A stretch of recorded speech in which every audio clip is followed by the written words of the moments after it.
Very good morning to all of you. स्वागत है आप सभी का आपके प्यारे यूट्यूब चैनल हरी सटानी 541 में। और आज के इस वीडियो में हम करेंगे टॉप 5 रीजनिंग के क्वेश्चन जो सैनिक स्कूल और राजीव नवोदय पेपर में जो है बहुत इंपॉर्टेंट है। तो ये 5 क्वेश्चनों को मेंटल एबिलिटी के जो 5 क्वेश्चन हैं उनको हम सॉल्व करेंगे। तो स्टार्ट करते हैं क्वेश्चन नंबर फर्स्ट। तो भेड़, ये जो क्वेश्चन है भेड़ का संबंध मटन से है तो हिरण का संबंध किससे होगा। तो इस प्रकार के क्वेश्चन को कहते हैं एनालॉजी अर्थात सादृश्यता। तो ये सादृश्यता वाले चैप्टर से है। तो ये भेड़ का संबंध मटन से है। भेड़ का संबंध मटन से जिस प्रकार है वैसे हिरण का संबंध होगा। 4 ऑप्शन दिए हैं। तो हम जानते हैं जो भेड़ है उसका जो मीट होता है उसको मटन कहते हैं। भेड़ या बकरी को भी जो मीट होता है उसे मटन कहते हैं। तो भेड़ के मांस को मटन से डिनोट कहते हैं, उसका एक पर्टिकुलर नाम है। जैसे मुर्गी के मीट को कहते हैं चिकन, बकरी के भी मटन, और ऐसी भेड़ को भी जो है भेड़ का जो मांस होता है उसको जो है मटन कहते हैं। तो हिरण का जो मांस होता है उसको क्या कहते हैं, तो उसको कहते हैं वेनिजन। तो याद करना है, तो भेड़ के मीट को अगर हम मटन कहते हैं तो हिरण के जो मीट है उसको हम कहते हैं वेनिजन। तो ऑप्शन डी जो है इसका पहले वाले का सही हो जाएगा। तो क्या नाम याद करना है, वेनिजन। दूसरा है M63NPR का दर्पण प्रतिबिंब, अर्थात इसका मिरर इमेज निकालना है। तो मिरर इमेज निकालते समय ध्यान रखेंगे सबसे नजदीक ये जो है ये मिरर है, ये शीशा है। इस शीशे के नजदीक जो सबसे पहले होता है कौन है, आर। तो सबसे पहले जो दर्पण प्रतिबिंब बनेगा आर का बनेगा। तो सबसे पहले आर का बनेगा। तो आर का मिरर इमेज जो है इस प्रकार बनता है। मिरर का मतलब था शीशे में, अर्थात दर्पण में दिखाई देने पर जब इसको देखेंगे इस वर्ल्ड को तो कैसा दिखाई देगा शीशे में, वो ये जो है हमें बताना है। तो ये क्वेश्चन जो है बार बार पूछता है सैनिक स्कूल में 2 नंबर में। तो ये आर है, तो आर सबसे पहले नजदीक वाला, इस शीशे के नजदीक जो सबसे पहले होगा उसका बनेगा। उसके बाद किसका बनेगा, पी। तो पी का जो मिरर इमेज है इस प्रकार होता है। अब एन है, एन का जो मिरर इमेज होता है याद रखना, एन का ऐसे ना होके ऐसा होता है, एन का मिरर इमेज ये रह गया। अब उसके बाद किसका बनेगा, 3 का। तो 3 का जो मिरर इमेज है वो इस प्रकार बनता है। फिर है 6 का मिरर इस प्रकार बनेगा, और एम का क्या रहेगा, एम। तो इस प्रकार M63NPR का जो मिरर इमेज है ये हो जाएगा। क्वेश्चन नंबर जो 3 है वो मैथमेटिकल ऑपरेशन वाले चैप्टर से है, गणितीय संक्रियाएं, अर्थात जिसमें प्लस माइनस इंटू डिवाइड सब मिक्स होते हैं। तो वो गणितीय संक्रिया वाले चैप्टर से होता है, जिसे हम गणित में बॉडमास कहते हैं। तो वैसे ही जो है क्वेश्चन को हमको सॉल्व करना, तो इसको सीधे सॉल्व नहीं करते हैं। ए का अर्थ प्लस है, जहां पर ए दिखेगा, यहां पर ए है कहीं ये रहा तो उसकी जगह प्लस लिख दीजिए। बी का अर्थ माइनस, जहां बी होगा उसकी जगह माइनस रख दीजिए। सी का अर्थ इंटू, जहां सी है वहां इंटू रख दीजिए। डी का अर्थ भागा, तो डिवाइड है तो डी जहां होगा वहां डिवाइड कीजिए, और इसको सॉल्व करने के बाद आंसर क्या आएगा बताना है हमें। तो इस प्रकार के क्वेश्चन को करते समय ध्यान देंगे, सबसे पहले इसी नंबर को वैसे उतार देंगे।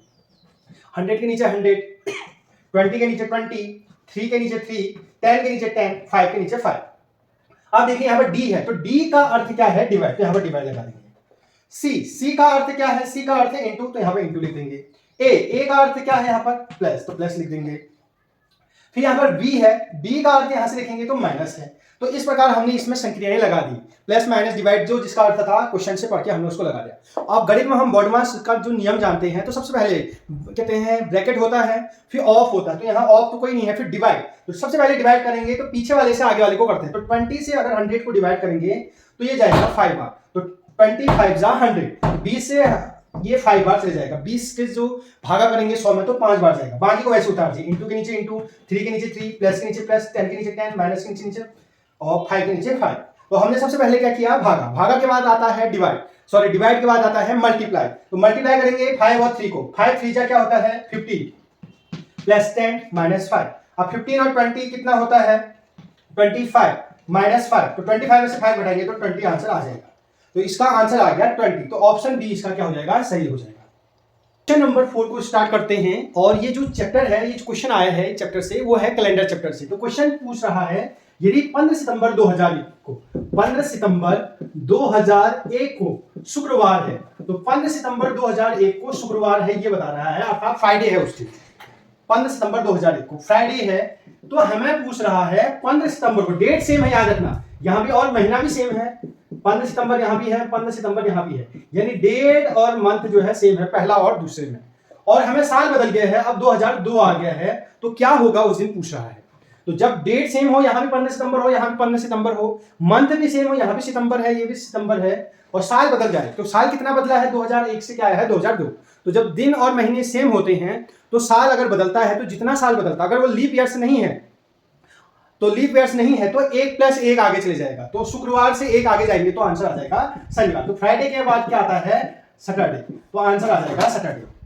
होप आपको समझ में आया होगा। 2001 से 2002 में गए तो 2001 जो है लीप वर्ष नहीं है, 2000 लीप वर्ष होता एक तो उसमें +2 बढ़ता, लेकिन यहाँ 1 बढ़ेगा क्योंकि ये लीप वर्ष नहीं है। तो जब लीप वर्ष नहीं होता है तो +1 करेंगे, अगर लीप वर्ष होगा तो +2 करते। तो ये लीप वर्ष नहीं है क्योंकि इसमें 4 का भाग पूरी बार नहीं जा रहा है, तो शुक्रवार से 1 आगे चले जाएंगे तो क्या आ जाएगा, शनिवार। तो आंसर क्या आ गया, सैटरडे। क्वेश्चन नंबर 5, यदि पुस्तक को घड़ी कहा जाए, तो ये कोडिंग डिकोडिंग चैप्टर से है। पुस्तक को घड़ी कहे, घड़ी को बैग कहे, बैग को शब्दकोश कहे और शब्दकोश को खिड़की। शब्दकोश अर्थात डिक्शनरी। तो पुस्तकों को ले जाने के लिए हम क्या प्रयुक्त करेंगे, हमें आंसर बताना है। तो इस प्रकार के क्वेश्चन बहुत सरल होते हैं और बहुत ही कम टाइम में इसका आंसर पता चल जाता है। तो हमें पहले बता दीजिए कि पुस्तक को ले जाने के लिए हम क्या यूज करते हैं इन यहां से। तो आप सभी को पता है कि स्कूल में जब हम किताब ले जाते हैं तो किताब को हम ले जाते हैं बैग में, ये सबको पता है। किताब को किसको ले जाते हैं, किताब किस में ले जाते हैं, इनके अकॉर्डिंग देखें तो बैग में ले जाते हैं, लेकिन ये आंसर नहीं है। क्वेश्चन में आप देखेंगे कि बैग को क्या कह रहा है, तो बैग को शब्दकोश कहा जा रहा है, तो इसका आंसर आ जाएगा शब्दकोश। बहुत सरल है, एक बार सीखना है। तो इसका आंसर जो होगा शब्दकोश हो जाएगा। कैसे आया, पहले आप देखो पुस्तक को क्या कह रहा है, घड़ी। तो जहां पुस्तक होगा तो वो घड़ी कहा जाएगा, घड़ी को कहा जा रहा है बैग, और बैग को कहा जा रहा है डिक्शनरी यानी किताब डिक्शनरी वाली, और शब्द डिक्शनरी को कहा जा रहा है खिड़की, और पुस्तकें ले जाने के लिए कैसे प्रयुक्त होगी। तो हमें पता चल गया क्वेश्चन के अकॉर्डिंग जो किताब ले जाने के लिए तो बैग ही चाहिए हमें। लेकिन इस क्वेश्चन में बैग को, अगर सिंपल क्वेश्चन पूछना होता कि बैग कॉपी किताब किसमें ले जाते हैं बैग में, तो इतना लफड़ा क्यों करता हो। तो इसलिए उसको पता है कि बैग को इस क्वेश्चन में क्या कहते हैं, शब्दकोश। तो इसका आंसर क्या जाएगा, शब्दकोश।